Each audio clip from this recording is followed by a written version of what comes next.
와우. 안녕하세요. 복싱 매니지먼트 코리아 황현철입니다. 펀치라인 복싱 토크 82회, 지난 시간에 이어서 국내 중량급에 대해서 얘기를 나눠보도록 하겠습니다.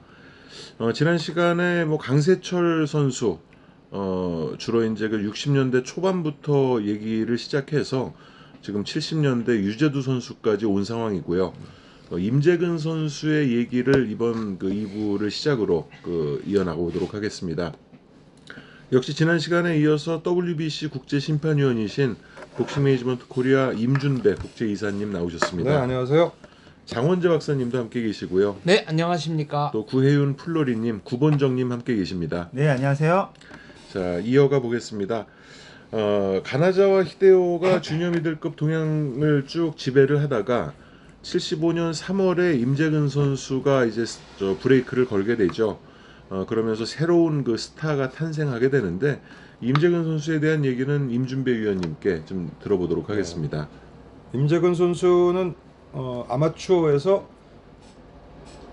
그 아시안 게임에서 뭘 땄나요? 은메달을 땄다고 기억이 나는데, 은메달리스트라고 기억이 나는데. 아시안 게임은 저도 기억이 안 나네요. 그냥 미넨 올림픽 대표로만 네, 기억이 납니다. 어쨌든 국가대표 출신입니다. 근데 이 선수를 보고 있으면 이제 문성길 선수가 오버랩이 돼요. 그 당시까지만 해도 아마추어 하면 상당히 그 어떤 아마추어 출신은 정통 스타일을 스트레이트, 구사하고 네, 아웃복서. 스타일리시하고 뭐 인파이터가 되든 뭐 아웃복서가 되든 어느 정도 그 스타일리시해야 되는데, 이 임재근 선수도 그 시합하는 거 보면 정말 기본기가 없어 보이는 듯한. 근데 이제 이게 기본기라는 게 사실은 상당히 주관적인 거예요. 그 기본기가 없다는 거가 어떤 걸 얘기하나. 그래서 문성길 보기에 폼이 예쁘지 않으면 기본기가 없다고 평가하는 거야. 문성길 선수도 기본기가 없다고 그러기는 좀 그렇지 않나요? 하지만 뭐라 그래야 되나, 공격이 세련되지 못해서 그런가? 문성길 선수가 기본기가 없다고는 저는 하고 싶진 않거든요. 그러니까 이게 항상 닭이 먼저냐 달걀이 먼저냐인데, 네. 임재근 선수가 에디 가조 선수랑 경기를 할 때 이른바 기본기로 돌아가자, 폼을 예쁘게 만들고 펀치를 교과서대로 치면은 스트레이트 연습을 했다 그러더라고요. 네, 그러면은 파괴력이 배가 될 것이다 그랬는데, 결국은 예전에 그 엉성했던 폼에서 나오던 폭발적인 펀치가 하나도 안 터졌어요. 어쨌든 이제 임재근 선수를 저는 어떻게 하다 보니까 데뷔전부터 그 장출체육관에서 봤습니다. 했는데 뭐 우리 저 임관장 임재근 선배는 지금 봐도 이 몸에 비해서 얼굴이 좀 커요. 얼굴이 크고 주니어 미들인데도 굉장히 살이 없어 보여요. 그건 다시 말하면 통뼈란 얘기겠죠. 그렇죠. 네, 그래서 허리가 길고, 그래서 나왔는데 데뷔전을 하는데 정말 그 엉성하다는 느낌이 뭐냐면 가드가 굳지가 않아요.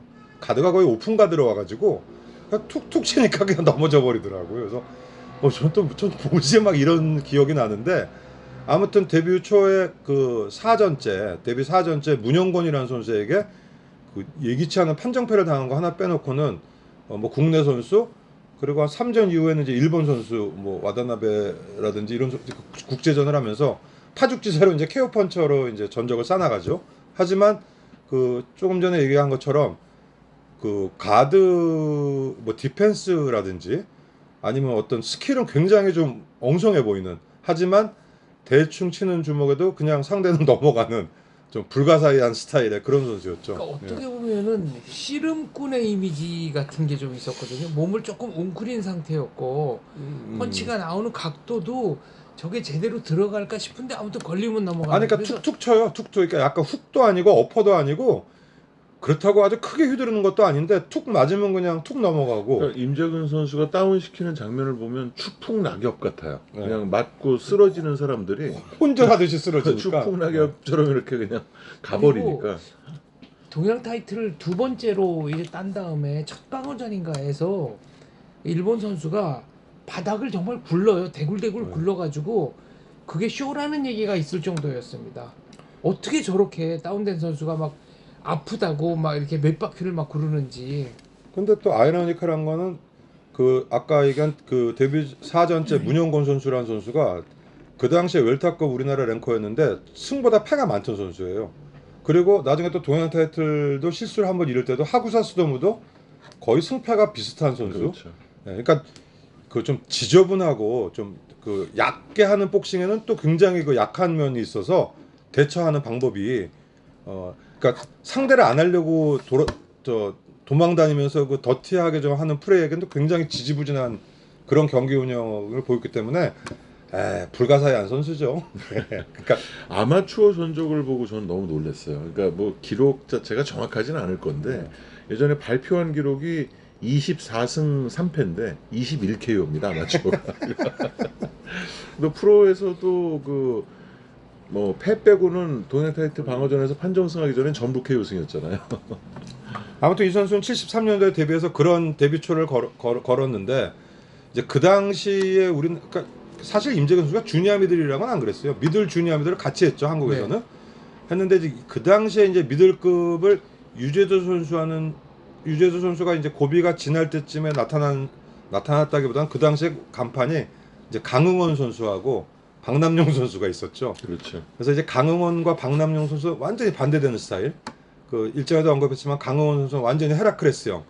그 안 맞으면 판정패, 맞으면 KO승 뭐 이런 스타일이었는데 거기에 비하면 박남용 선수는 한 180이 훨씬 좀 넘는 것 같은 키에 그 아주 잼 날리는 전형적인 그 아웃복서 칸가루 스타일.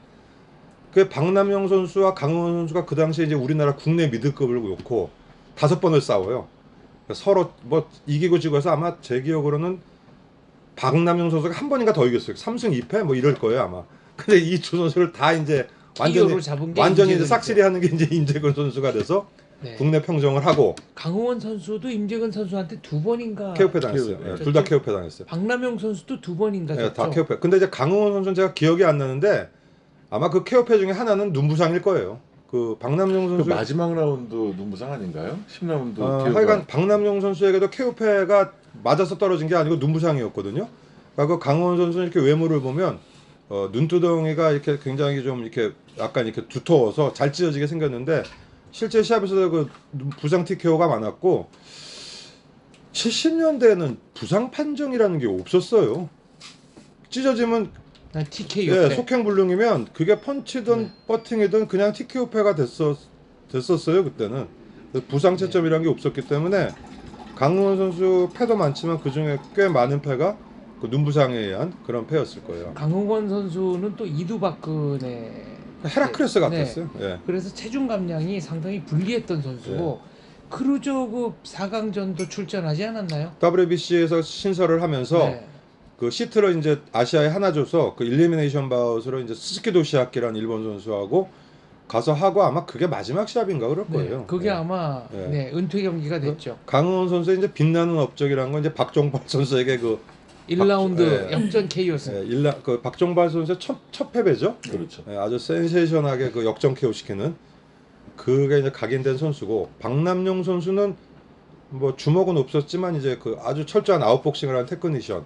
그리고 이제 그 당시에 우리나라 미들급의 대구 출신의 그 김한식 선수라고 있었어요. 그래서 그 선수는 한국 챔피언 했죠. 예, 180이 넘는 장신에 유재도 선수의 도엔 타이틀 매치도 한번 했었는데 글쎄 좀 둘파이터라고 해야 되나 좀 상대를 아주 기진맥진하게 좀 자기 패스 끌고 가는 뭐 그런 스타일의 선수가 있었죠. 어쨌든 네. 하여간 이 당시에 이제 미들급 주니어 미들에서 유재도 선수의 뒤이어서 물론 주호 선수도 있었지만 임재근 선수가 굉장히 그 인기를 끌면서 간판 선수가 되는 거죠. 예. 그래서 저는 조금 이제 그 아쉬웠던 부분이 그 임재근 선수와 주호 선수가 안 싸웠잖아요. 네. 싸우질 않는데 유재두 선수와는 다 승부를 이제 겨뤘지만 두 선수는 안 싸웠거든요. 아까 그 61년에 김기수 대 강세철의 대관식 한국 미들급 타이틀 매치 얘기를 했는데 그거에 버금가는 화제작이 유재두 대 이 임재근의 그게 논 타이틀 매치였나요? 논 타이틀이었어요. 그래서 그건 어떻게 보면 뭐 세계 타이틀 도전자 결정전 같은 그 어떤 그 타이틀을 걸고 했는데 근데 아니, 지구도 근데, 네. 도전을 하게 되니까. 근데 임재근 왜 선수가. 유재두 선수가 7라운드 KO로 이겼는데 그게 뭐 어떤 도전은 비즈니스 임재근 어떤 선수가 비즈니스 한 그래서 그 당시에 그 얘기가 있었어요. 임재근 선수와 가지호 선수의 시합이 끝나고 유재두 선수가 했어야지 뭐 그런 얘기도 있었는데 그건 결과론이고 유재두 임재근 선수의 시합은 그 내내 그 임재근 선수가 쫓아다니면서 계속 몰아요. 네. 그래서 유재두 선수가 굉장히 당황을 하고 계속 몰려다니다가 7회였나요? 7라운드, 명치에 그냥 네. 단 한 방 꽂아가지고 그대로 그냥 예. 큰대 차로 임재근 선수가 뻗어버리는 그런 시합이었는데 그거는 좀 뭐 일단 후에 얘기고 어쨌든 임재건 선수 그래서 뭐 승승장구해가면서 나가죠. 그래서 그 말씀 아까 하신 대로 이제 하쿠사스도모에게 타이틀을 빼앗기고 그 타이틀을 주호 선수가 이제 찾아옵니다. 찾아와서 주호 선수도 나름대로 그 계속 방어를 해 나가죠. 일본에 가서도 시바다 겐지였나요? 무승부로 네, 타이틀 방어를 무승부하고. 하고 그러고 나서 유제두 선수에게 KO승을 거두고 10라운드 KO승을 거두고 구도 마사시에게 도전을 하면서 동양 타이틀을 반납을 하는데 네. 그 타이틀을 이제 다시 임재근 선수가 90kg 미소와 이제 싸워서 결정전을 통해서 두 번째 재임을 하게 되죠. 네. 그런 시차를 두고 어쨌든 두 선수가 세계 타이틀도 도전을 하지만 두 선수 간의 경기는 없었단 말이죠. 그런 부분이 좀 근데 의아합니다. 미루어 짐작컨대 두 선수 시합 재미없었을 거예요. 이 주호 선수 이제 뭐 임재건 선수와 주호 선수를 같이 얘기를 하면 주호 선수는 굉장히 미스테리한 선수죠.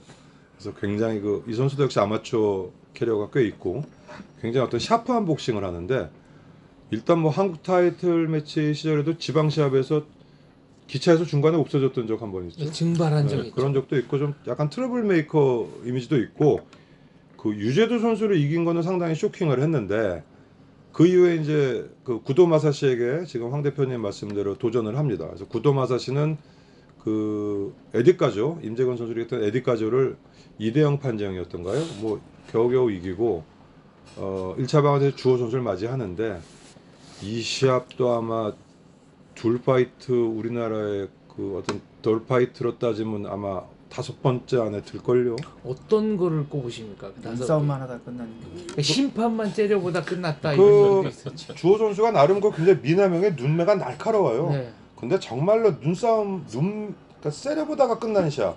그러니까 좀 아주 비약적으로 얘기하면 구도 마사시가 한 5대 때리고 주호 선수가 한 2대 때렸나? 뭐 거의 펀치 교환도 네. 없었던 것 같고 15라운드 내내 그냥 네. 서로 재다가 끝난 시합. 네. 시합 끝나고도 너무 얼굴이 네. 깨끗해서 그래서 굉장히 그 실망을 시켰고 뭐 구도 마사시는 사실 주니아미들로 보면은 뭐 C급 챔피언이죠. 뭐 같은 일본의 와지마나 미야라보다도 훨씬 그 수준이 낮은 선수였는데 비즈니스 챔피언이죠. 뭐 그 선수에게도 뭐 그 정도 했고 일단은 세계 타이틀 도전했는데 아무 시도도 안 했다는데 굉장히 비난을 많이 받았죠. 오히려 구토마사 시대 주호 같은 경우는 화제가 된 게 이제 구토마사시가 자기는 체중 조절에 아무 문제가 없다는 거를 과시하기 위해서 주호 선수 앞에서 케이크 한 조각 먹는 퍼포먼스를 하기도 했고요. 맨날 얘기지만 그런 건 어디서 뭐 기억이 나시지? 나는 그거 모르겠어. 그러니까 했는데 아무튼 그 당시에 그 구도 마사시와 주호 시합 전 예상은 주호 선수의 세기보다는 구도 마사시가 워낙 약했기 때문에 이길 수도 있겠다는 생각을 했는데 시합 내용 자체가 너무 실망스럽다 보니까 그래서 뭐 주호 선수는 이제 그 이유는 굉장히 인기가 급전직하로 좀 내려가게 되고 네. 주호 선수가 장충체육관 근처에서 술집을 했던 것 같은데 그 술집의 이름이 주호였던 것 같고 또 특이한 기억 말씀하시니까 주호 선수 이렇게 JUHO라고 쓰지 않습니까? 예, 예. 그래서 그 일본의 링 아나운서가 유호라고 소개를 했습니다. 그리고 임재근 선수 미하라 다다시 선수 얘기하니까 임재근 선수의 라스트 파이트가 미하라 다다시였죠? 주호 선수도 마찬가지예요. 라스트 파이트예요. 미하라 다다시한테 졌나요? 주호 선수. 그러니까 주호 선수는 구도 마사시에게 도전을 하고 실패한 이후에 네. 뭐 아까 말씀드린 급전직하가 돼서 네. 인기도 없고 그래서 그 덴마크 원정을 가서 후에 이제 그 구도를 이기는 그 아유브 칼로레와 노타이틀에서 그 시합도 보면 2라운드에 별로 맞은 것 같지 않은데 왜 크게 한번 다운되고는 일어나서 그냥 더 이상 안 해버리고 그리고 그 다음 시합에 미하라에게 원정 가서 또 KO패하고는 은퇴를 하시게 됩니다. 주호 선수는. 그러니까 국내에 그 주니어 미들급 타이틀이 신설이 된 게 76년이에요. 아 그래서 그거 좀 잠깐 짚고 넘어가면 네. 예, 이 말씀하시죠. 주니어 미들 타이틀이 제 기억은 제가 어렸을 때 곤투 다닐 때 72년도 1년도에 한국 주니어 미들급 챔피언이 있었어요. 그 유장호 선수라고 그 수경사 그 당시에 수방사 소속인데 제가 그 선수 시합을 봤어요. 한국 주니어 미들급 챔피언에서 일본 1위 나가가와라는 선수와 논타이틀 하는데 그 장춘 축가에서 보고 참 더럽게 못하네 했는데 나중에 보니까 그 선수가 가네자와 히데에게도 도전을 했었더라고요. 그래서 5회 실격패를 당했는데 그래서 주니어 미들급 초대 챔피언이 주호 선수가 76년에 됐는데 아마 이거는 60년대 70년대 주니어 미들급 챔피언이 있다가 한동안 선수들이 없어가지고 좀 공백이 있었던 것 같아요. 제가 알기로는 네. 그 미들급이 선수층이 얇잖아요. 네. 랭킹도 미들급도 발표를 해도 서너 명, 너다섯 명밖에 안 그렇죠. 되는 상황이기 때문에 동양에는 주니어 미들급이 있지만 국내 그 체급을 뭐 정식으로 신설할 수 있는 명분도 없고 선수층도 얇다 보니까 일단 미들급 선수들이 전부 국제적으로는 주니어 미들급, 미들급을 같이 활동을 네네. 했었고 그러다 선수층이 이제 조금씩 생기다 보니까 76년에 정식으로 그래서 주호 선수와 이경복 선수 그래서 저도 그렇게 생각했는데 결정전을 제 한 걸로 기억에는 알고 있습니다. 유장호 선수가 그 한국 챔피언 그 당시 한국 챔피언 벨트가 똑같았잖아요. 그렇죠. 그러니까 한국 주니어 미들급 챔피언 해가지고 벨트를 메고 사진 찍은 그 포즈 사진이 있어요. 아, 그러니까 72년도예요 그게 내가 그 본 게. 그래서 수방사 소속이었어요. 그러니까 이거 들으시는 원러분들 중에 유장호 선수에 대해서 좀 아시는 분 있으면 나중에 댓글 좀 달아주세요. 그래서 제 기억은 하여간 그 논타이틀한 걸 한번 받고 후에 가네자와 히데요게 주니어 미들 동행 타이틀도 한번 했던 그런 유장호 선수라고 있었고 그래서 주니어 미들이 언제 있다가 언제 없어졌나 뭐 언제 없어졌다가 지금 황 대표님 말씀하신 대로 76년도에 이제 소위 주호 선수를 초대 챔피언으로 인정을 하는데 70년대에도 주니어 미들이 있었어요. 국내 챔피언이. 주호 선수와 유재두 선수 경기가 그 주호 선수가 지방으로 가면서 사라진 다음이었나요? 그 이후죠. 그건 한국 챔피언 시절에 그랬으니까. 네. 예. 그 트러블을 일으켰던 건 한국 챔피언 때. 그래서 이제 유재두 선수와의 경기가 잡힌 다음에 주호 선수 매니저가 이번에도 도망가면 안 된다. 큰일 난다. 선수 생활이 끝난다 그랬더니 자기가 이길 거라고 아주 자신만만했다는 거예요. 그래서 농반 진반으로 야 네가 유재두 선수 이기면은 내가 롤렉스 시계 사줄게 그랬는데 주호 선수가 그때부터 체육관에 들어오면은 롤렉스 하면서 롤렉스 타령을 했다. 그런데 실제로 이겼다는 거죠. 그리고 그 경기 보면은 유재두 선수가 왜 마지막 웨이지한테 15라운드 KO 패할 때도 똑같은 상황이에요. 네. 그렇죠. 로프에 걸려서. 네. 맞고 나서 일단 무릎을 꿇은 다음에 로프로 가서 이렇게 그 엎드리듯이 카운트아웃 되잖아요. 주호 선수 때도 똑같은 상황. 네, 상황이었습니다. 네. 그래서 포인트는 어떻게 되고 있었나요 그때? 포인트도 아마 지고 있었을 거예요 유재두 선수가. 그러니까 그 유재두 선수가 그 시합은 이렇게 보면 느낌이 별로 하고 싶지 않은 시합하는 것 같은 느낌이 좀 들었어요.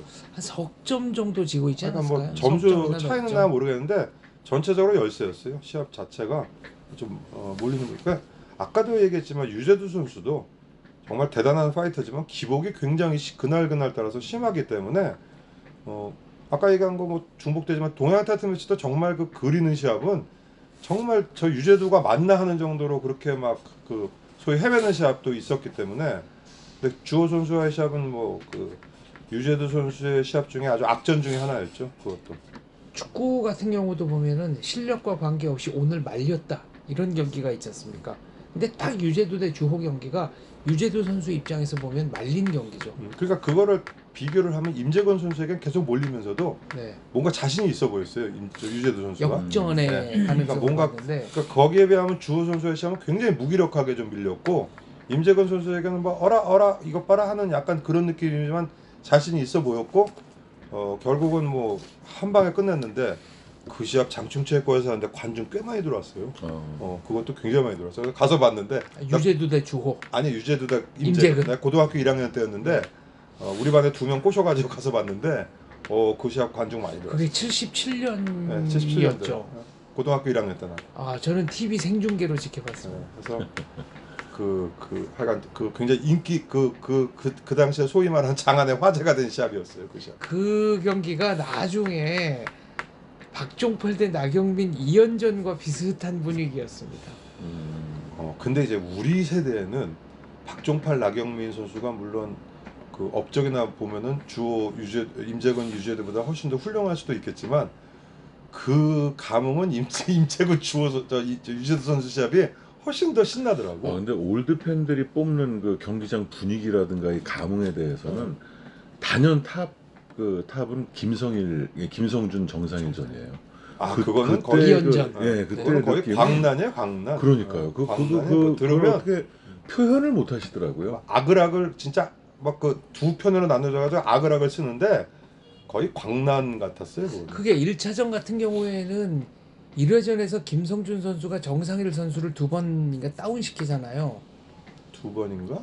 두 번 다운 시켰던 걸로 저는 기억하는데, 그리고 나중에 한 3개 라운드 4개 라운드는 정상일 선수가 로프에 김성준 선수를 밀어놓고 계속 펀치를 치는데, 김성준 선수가 일방적으로 맞는 게 아니라 둘이 그냥 계속 때렸어요. 계속 복부도 때리고 얼굴도 때리고. 근데 이제 결정타를 칠 만한 힘은 빠져 있으니까 정상일 KO는 안 났지만, 정상일 선수의 그 권투를 보면 정말 주먹은 많이 나오는데 정말 맞고 KO는 안 될 것 같은 그런 정말 다발 펀치라 그래야 되나?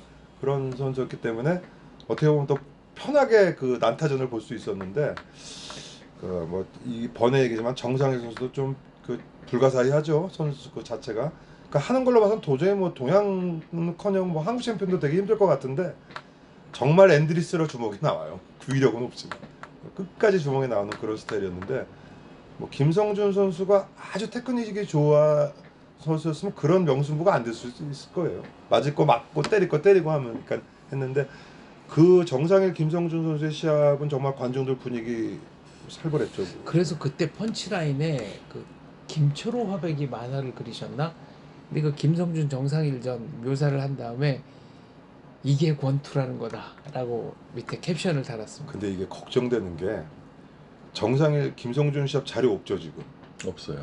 혹시 나중에 나타나면 그걸 지금 와서 보면 그때 그 감흥이 올까 하는 그런 우려는 되더라고요. 이게 네. 신화가 현실이 될 때는 네. 항상 그에 상응하는 대가를 치르셔야 됩니다. 지금 홍수환 사무라 2도 네.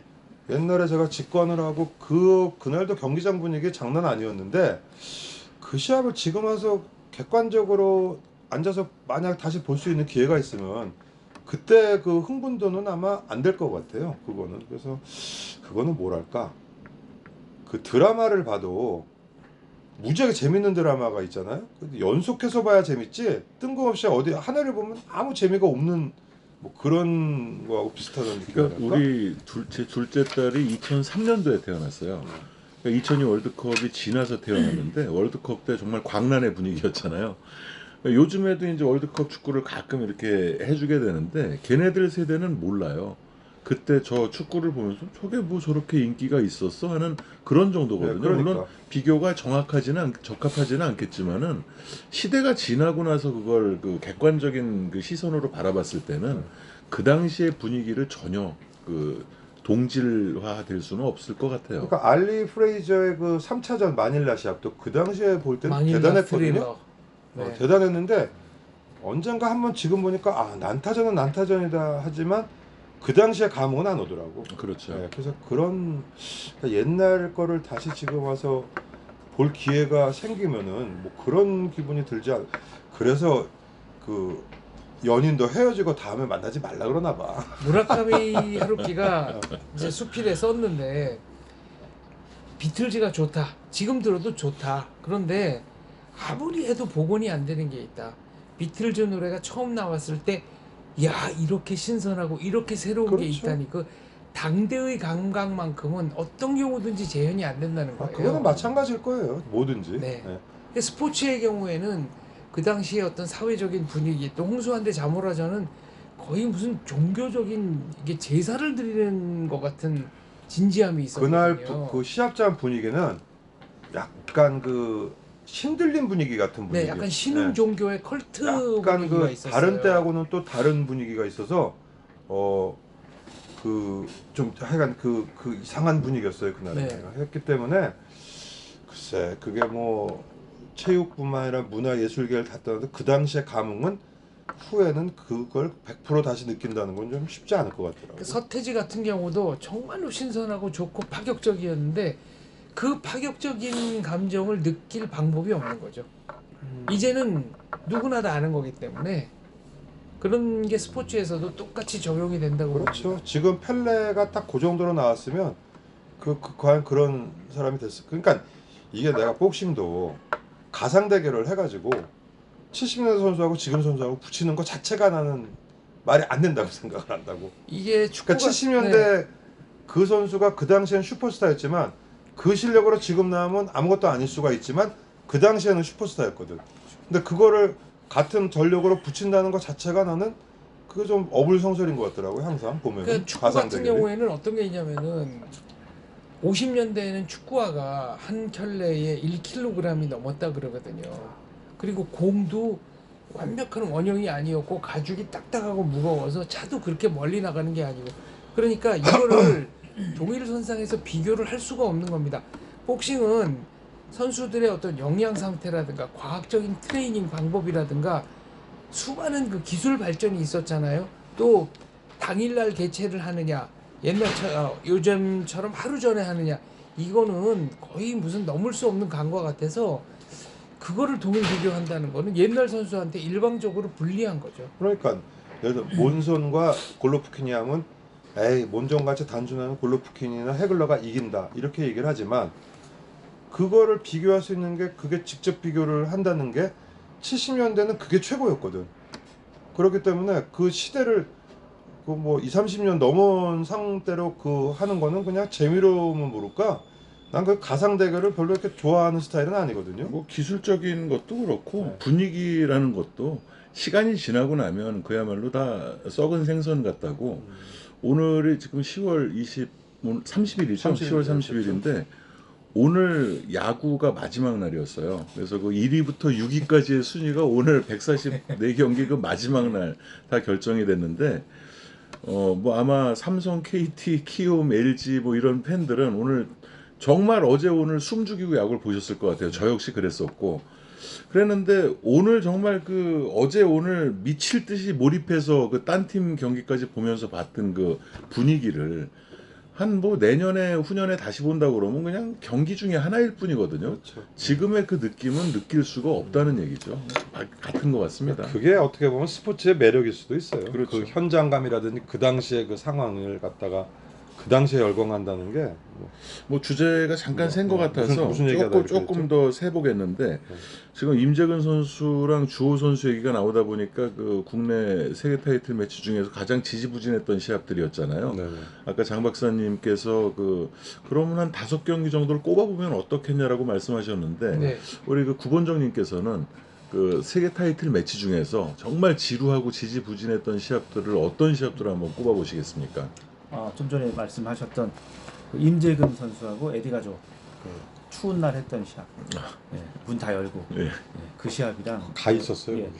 그러니까 정말 정말 국민을 미치겠다. 우롱했다 이런 얘기까지 들었는데, 그리고 좀 전에 또 말씀하신 주호 대 부토마사시 그 경기가 뭐 거의 뭐 1, 2위를 가릴 수 없는 정말 최악의 국민을 심하게 얘기하면 국민을 우롱했다.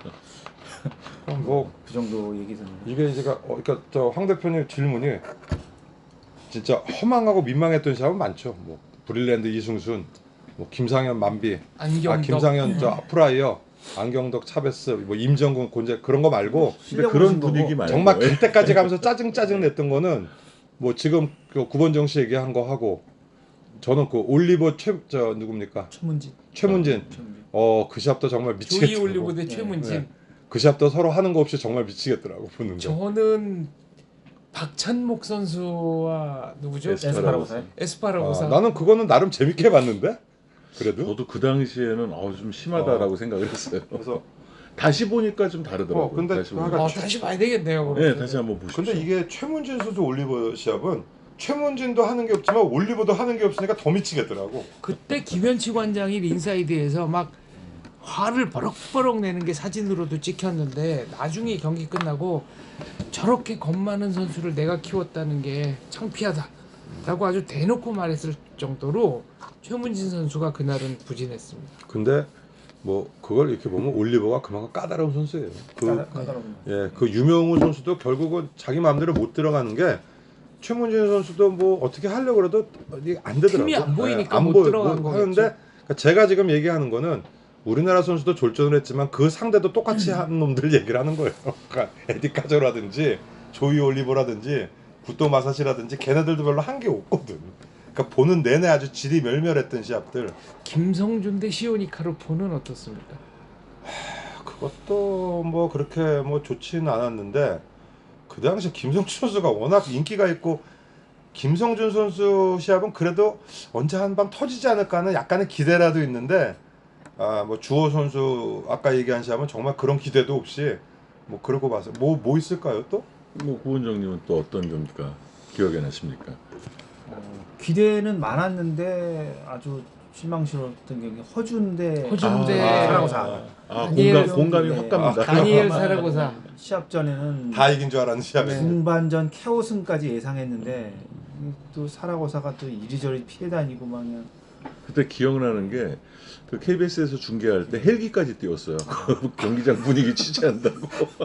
63빌딩에서 했거든요. 그만큼 그거. 승리를 확신했던 많이 경기죠. 그렇죠. 8월 24일로 기억하는데 맞습니다. 그 시합은 정말 시합 전에 그냥 이긴다고 생각하고 본 시합이었는데 정말 승산이 한 70%는 네. 되지 않을까라고. 그리고 허준 선수가 그때 허용만 허백이 그렸던 불멸의 권투마나 무당거미와 이미지가 합쳐져가지고 그렇죠. 정말 기대를 많이 했죠. 우리 이거 토크 초창기에 우리 이성열 이사가 허준이 그냥 체급을 안 늘리고 라이트 플라이급을 계속 유지했으면 세계 챔피언 됐을 거라고 그랬던 그 기억이 나네요. 저는 허준 선수가 화재 사고만 부상에. 없었다면 네. 그때 이후로 세계 거의 동감합니다. 네. 선수 생활이 거의 끝났다고. 그렇죠. 그리고 또 무슨 시합 있을까? 또 질이 멸멸했던 시합? 아주 그 지루했던 시합은 뭐 박찬희 아로살 이런 것도 굉장히 지루해요. 박찬이 그래도 안 다운이라도 다운도 뺐잖아요. 시키고 근데 뭐 그냥 네. 15라운드 시합이 재미가 없으면 정말 인내심을 갖고 봐야 돼요. 김철호 선수의 5차 방어전 무승부 라울 발데스. 네, 라울 발데스전도 나름 박진감이 그래도 있었어요. 나름 그거는 쫓고 쫓기는 뭐 그런 거라 좀 있었는데 이제 서로 그냥 눈싸움만 주로 하는 그런 경기. 그거는 나름 그 쫓고 뭐 어떻게라도 해볼 게 있었는데 뭐 그 정도 시합은 그래도 꽤 되죠.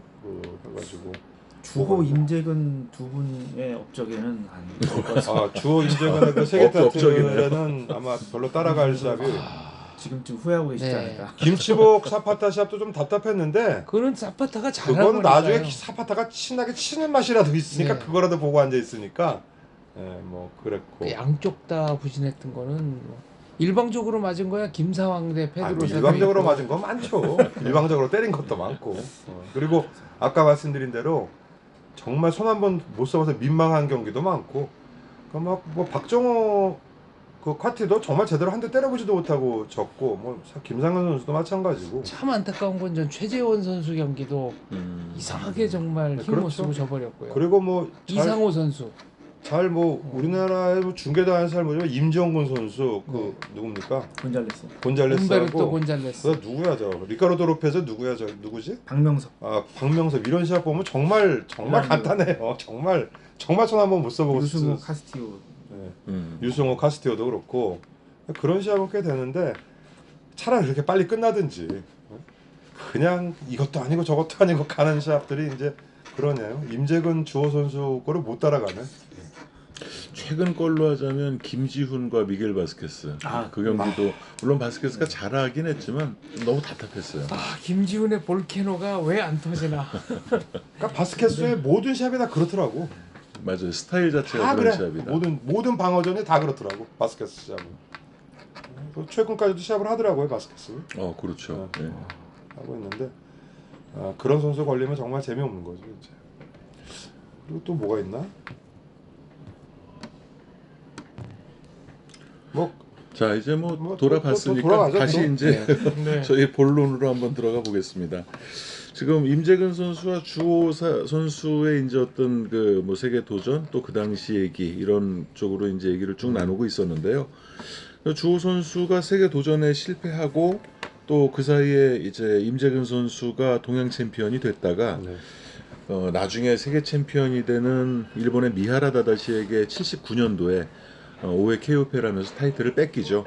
그리고 임재근 선수가 은퇴를 하게 되고요. 그 시합은 정말 아주 큰 KO가 난 거예요. 그 시합이 임재근 선수가 완전 너가웃이 돼 버리니까 그 미하라한테. 그래서 그 상당히 일본에서도 그 임재근 선수의 어떤 그동안의 그 어떤 전적이라는 캐리어를 알고 있기 때문에 그 미하라 평가가 아주 굉장히 올라간 시합이 됐죠. 그 시합이. 그래서 결국 뭐 미하라는 나중에 후에 짧지만 세계 챔피언도 하니까. 그렇죠.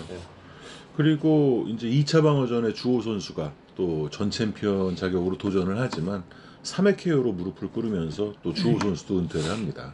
그러니까 두 선수 다 은퇴 시합을 미아라가 시켜버렸네. 맞습니다.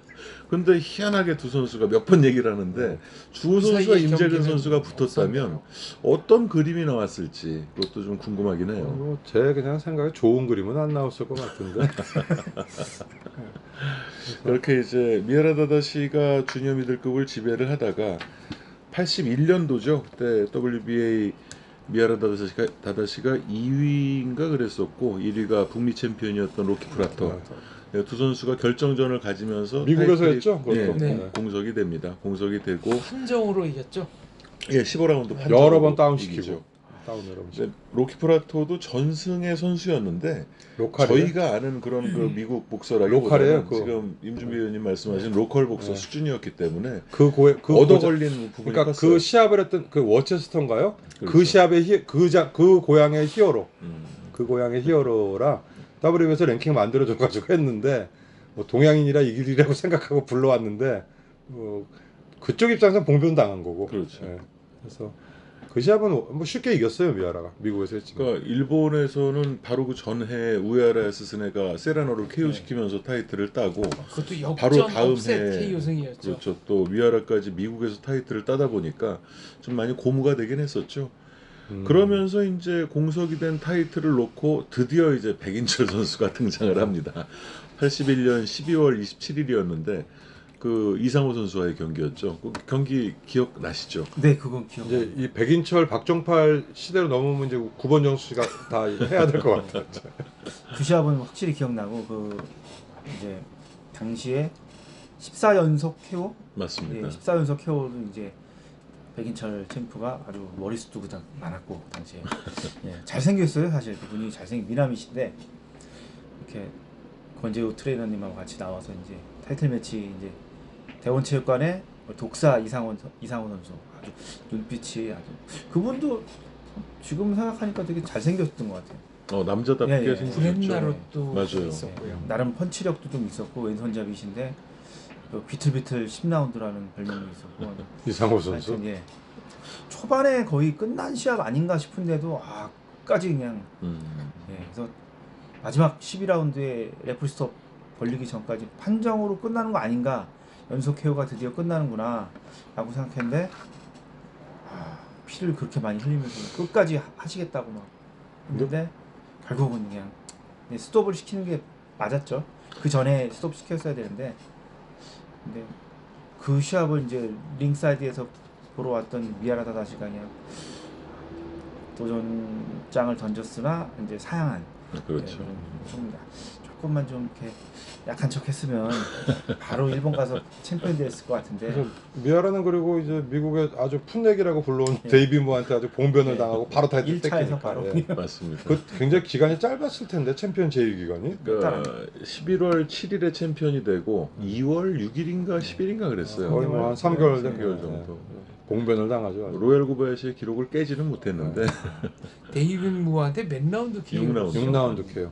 여러 번 다운당하고. 근데 4라운드인가부터 벌써 맛이 갔어요. 다운되고 뭐 그러니까 지금 제 기억이 맞다 그러면 4라운드에 다운을 시키고 나서 데이빈 무어 세컨드가 들어와 가지고 막 이겼다고 세레모니를 하다가 주심이 카운트아웃. 그게 구토 마사시인가? 네, 이거는 데이빈 모랑 데이빈- 미아라 그럼 경기가 아닙니다. 그건 구토 마사시가 아유부 칼룰레한테 질 때 그랬나 보네요. 그것도 판정패인데. 아니에요. 그럼 미야라 다다시가 맞는데 저기 뭐 KO 아까 KO 당하기 직전에 그 세컨들이 들어와 가지고 이겼다고 막 데이빈 무어 선수 들어주고 그러다가 심판이 복스를 하니까 얼른 막 황급히 그 나가는 해프닝도 좀 있었고요. 그 시합인지 모르는데 그런 장면이 있었긴 가끔 있어요. 그런 그렇죠. 예, 가끔 있고 그 다케아라는 누구한테 졌죠? 윌리엄 조피한테 거기도 뒤지게 맞아가지고 약간 거기도 그렇죠. 그러니까 미아라 데비모하고 좀 비슷한 느낌이에요. 그 다케아라가 저 윌리엄 조피한테 치는 게 좀 비슷한 느낌으로 졌거든. 이상호 대 백인철 선수 경기는 초반에 다운이 있었던가요? 없었어요. 없었죠. 끝까지 근데 이 나중에 12라운드에는 다운이 있지 않았나요? 이렇게 스탠딩 싸움이었어요. 그러니까 그냥 네. 서가지고 넘어가진 않았어. 중간에 한번 비틀비틀거리다가 이렇게 손 짚고 그런 아니. 캔버스는 안 닿고 아닌가요? 비틀비틀은 초반부터 하셨는데 계속 비틀거렸어요. 끝까지. 근데 백인철 선수가 무리해서 들어가는 게 아니라 아웃복싱을 하면서 그냥 툭툭툭 계속 1회부터 12회까지 무수한 펀치를 날렸습니다. 그 이제 백인철 선수의 특유의 스타일이죠. 그 결코 찬스가 있어도 결코 무리하지 않고. 막 마구 들어가질 않고 항상 뭐 좋게 말하면 보는 입장에서 굉장히 침착하게 공격을 이어나가는 뭐 백인철 선수 얼굴- 패턴이 좀 그렇죠. 네, 얼굴도 때려보고 복부도 때려보고 어디가 제일 잘 먹히나를 골라서 치는 듯한 느낌이었고요. 이상호 선수가 박종팔 선수한테 9라운드 KO 패할 때 영상하고 제가 지금 잠깐 헷갈렸습니다. 그게 이제 네, 그게 이제 그해 8월이었어요. 8월 1일인가 뭐 그랬었고, 이제 4개월 후에 그 백인철 선수가 이제 하게 되는데, 연속으로 KO 패 당한 그렇죠. 거네요. 그래서 백인철 선수와 박정팔 선수도 이제 우리 구본정 씨가 이제 잠깐 언급하고는 유재도 선수처럼 나중에 특집을 한번 하죠. 그래야죠. 그죠? 한번 예. 이 두 선수의 또 그 역정을 따지자면 또 한참 얘기를 해야 되니까. 네, 강흥원 대 박종팔 경기도 그 얘기를 네. 한번 좀 들려주시죠, 자세하게. 그게 박종팔 선수가 1라운드 들어가서 이제 강흥원 선수를 다운시켰고 다운시키고 나서 상대가 눈이 풀린 것 같으니까 그냥 끝내려고 무방비 상태로 그냥 들어가다가 완전히 카운터에 걸려서 KO 패당했는데, 그때 박종팔 선수가 동아체육관 근처에 노량진에서 하숙을 하고 있었나 봐요. 자취인지 하숙인지 너무너무 분해서 다 이긴 경기를 그렇게 진 게 분하고, 그게 첫 번째 다운이자 첫 번째 패배였을 겁니다. 그래서 장충체육관에서 그 노량진까지를 막 엉엉 울면서 네, 비 오는 비 다 맞아가면서 그러고 갔다는 거거든요. 그래서 어쨌든 이 박종팔 선수가 이 시합이 아마 그 신인왕이 되고 그 한일 정기전 가가지고 1회 KO로 이기고 와서 아주 상승세를 이어 나갈 때 아닌가요? 이 이후에 정기전을 갑니다. 그런가요? 패한 헷갈리네. 이후 그렇게 기억하고 아무튼 있는데, 강원 선수는 이 박종팔 선수를 이기면서 뭐라 그럴까 제2의 전성기가 돼요. 그래서 그 전에 70년대 중반에 그 박남정 선수와 뭐 치고받고 그러다 이제 임재건 선수에게 깨끗이 제압당했다가 그 아주 떠오르는 그 샛별 박종팔 선수를 이기면서 다시 그 어떤 전성기를 맞아서 79년도에 이제 다른 찬스를 하나 잡죠. 그래서 그 당시에 이제 WBC에서 크루저급을 신설을 하는데 아시아 쪽에 시트를 하나 줘요.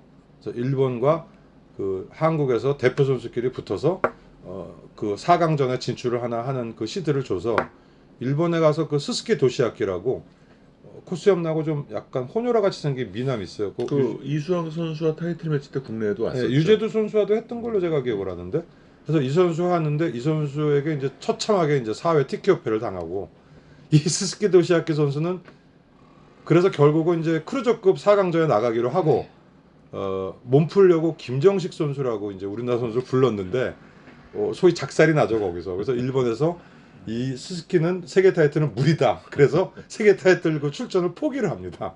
스즈키 도시아키 선수는 OBBF 초대 라이트 헤비급 챔피언 결정전 이수왕 선수와의 경기에 와가지고 4라운드에 정말 거의 실신 KO 패를 당하고 갔던. 근데 이 스스키 그 도시아키가 초반에 제 기억으로는 한국에 원정 와서 박남용 선수를 아마 기절시킨 적이 한 번 있을 거예요. 미들급 시합을. 그러니까 굉장히 이 선수도 그 단발 펀치는 굉장히 위력이 있었는데, 어쨌든 강흥원 선수를 이기고 뭐 동양 최초로 최중량급 크루저급 세계 타이틀 그 일리미네이션 그 4강전에 나간다 그랬다가 그 워밍업 하는 김정식 선수가 한국 챔피언 했었나요? 주니어 미들급 예. 챔피언. 그러니까 주니어 미들 한국 챔피언급을 불러다가 했는데 완사이드로 지고 일본에서 너는 세계 타이틀 안 되겠다 그래서 그냥 그대로 그냥 그 세계 타이틀 도전을 포기하는 뭐 그런 선수였죠.